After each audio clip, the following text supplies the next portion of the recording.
Bonjour Jacques Attali. Bonjour. Vous êtes le président fondateur de Positive Planète, dont l'objectif est de lutter contre la pauvreté. Vous êtes également l'auteur de nombreux essais, romans. Le dernier en date, L'année des dupes, Alger 1943, qui vient de paraître chez Fayard. Comment qualifiez-vous la période actuelle, Jacques Attali? Elle est éruptive? Elle est violente, complexe? Il y a tellement d'enjeux à l'échelle de la planète qu'on peut dire qu'on est...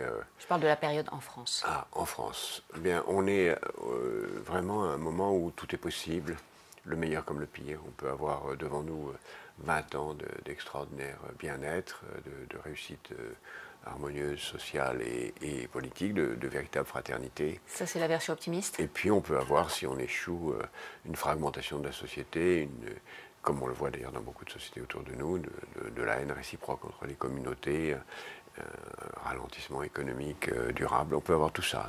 Ça va se jouer dans les 2-3 ans maintenant. Ça se joue dans les 2-3 ans.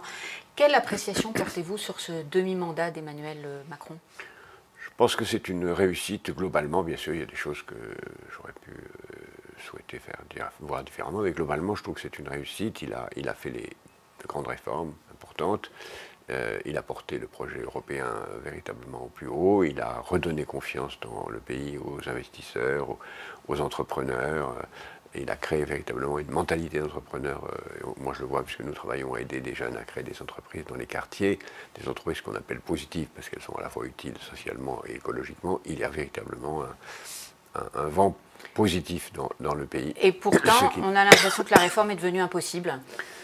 Vous savez, dans tous les pays, en France en particulier, on réforme beaucoup plus facilement en début de mandat qu'en fin de mandat. Donc c'est comme ça, c'est pas nouveau.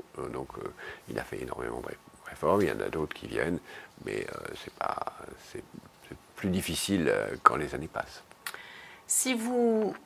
Donc il a trop tardé?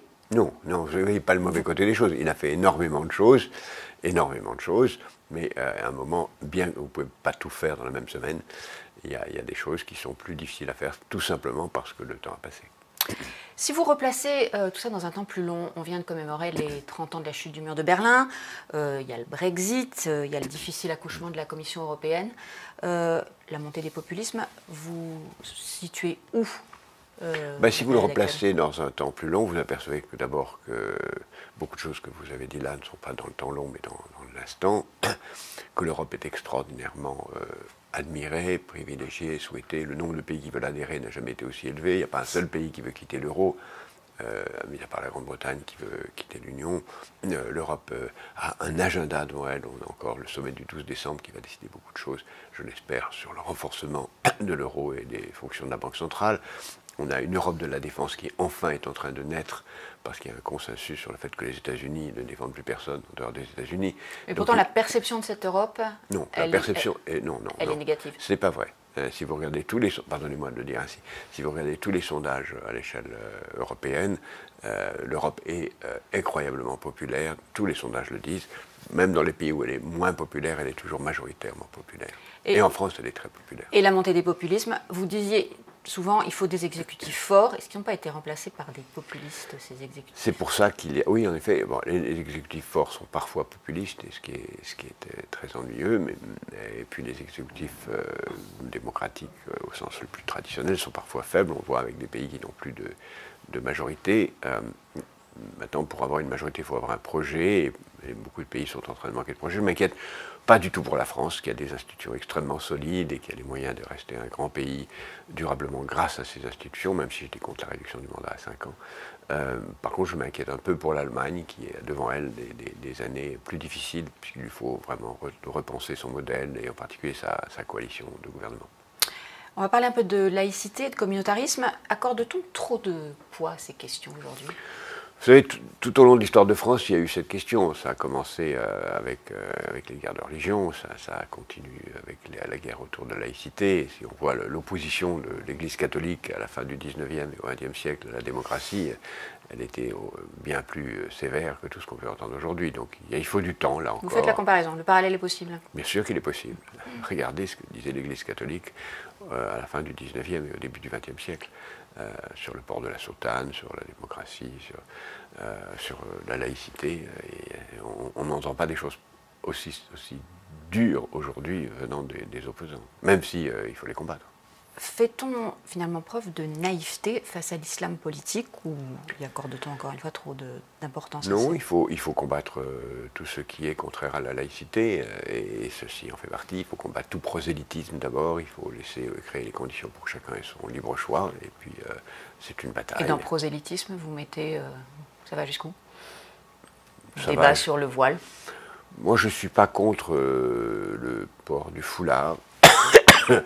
Dans les conditions que la loi fixe aujourd'hui, je pense qu'il faut éviter qu'il devienne un instrument de prosélytisme. C'est pour ça que je fais une distinction entre voile et foulard. On s'est focalisé effectivement sur les mères accompagnatrices de scolaires. La loi sur le permet, ça me gêne pas. Ça ne vous gêne pas. Les listes communautaires, c'est un faux débat ou? Les listes communautaires, je ne pense pas qu'il y ait un problème. Il faut faire très attention avant d'interdire une liste électorale. Si elle respecte la Constitution et la loi, je ne vois pas pourquoi on l'interdirait. Il faut simplement vérifier qu'elle vérifie la Constitution et la loi. La manifestation à Paris il y a quelques jours contre l'islamophobie, vous la qualifiez comment? Je pense que contre l'islamophobie, ce sont les termes oui, des organisateurs. C'est ça, mais il ne faut pas l'appeler comme ça, parce que l'islamophobie dont il parle n'a rien à voir avec l'hostilité aux musulmans, ça a à voir avec le droit de critiquer une religion comme on peut critiquer le catholicisme, le protestantisme, le judaïsme. Donc vous réfutez le terme d'islamophobie utilisé dans ce contexte? Oui, oui, bien sûr, il faut parler de... il faut défendre le droit des musulmans d'être des membres entiers de la société, mais il faut avoir le droit de critiquer toutes les religions, y compris celle-là. Il y a une dimension antisémite aussi dans ces manifestations? Il y a, j'ai pas entendu il y en a peut-être eu, mais on ne m'a pas rapporté. Mais s'il y en a eu, évidemment, il faut les connaître. L'utilisation de l'étoile jaune pour... Ah oui, c'était pas exactement de l'antisémitisme, mais c'était obscène, scandaleux. Certains diront simplement maladroit parce qu'ils disaient qu'ils voulaient récupérer un thème pour montrer qu'ils étaient victimes. Ça, c'était absolument inacceptable, totalement inacceptable. Imiter quelque chose qui avait été imposé en le transformant en quelque chose qui est volontaire, ça, c'est vraiment obscène.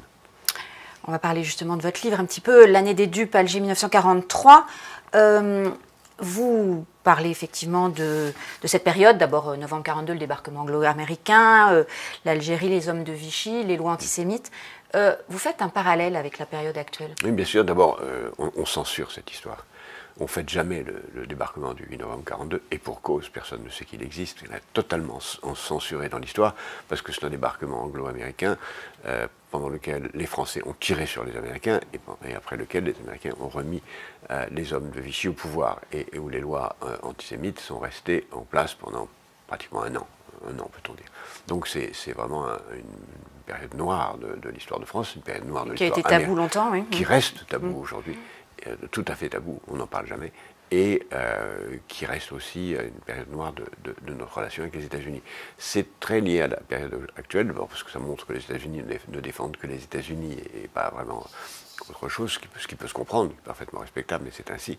Ça montre aussi que la France avait, à cette époque et encore aujourd'hui, une très grande méfiance à l'égard de la place de l'islam dans la société française, puisque à partir du jour où l'Algérie est devenue française, s'est posé la question de savoir qu'est-ce que c'est que ces gens qui sont en France tout en n'étant pas citoyens français. Et la citoyenneté, alors accordée ou non? Et le fait d'accorder la citoyenneté à quelques personnes d'Algérie, qui sont les quelques dizaines de milliers de juifs qui étaient là, a tout de suite été vu par les Français qui étaient contre, l'Algérie étant particulièrement antisémite, parmi les Européens, comme un grand danger, non pas seulement parce qu'on avait fait de quelques juifs de plus des citoyens français, mais parce que ça ouvrait la voie à ce que les musulmans le deviennent. D'ailleurs, les musulmans, jusqu'en 1945, ne demandaient rien d'autre que de devenir des citoyens français pleins et entiers, ce que la France et l'Algérie française ont refusé tout au long du siècle et quelques de présence française en Algérie.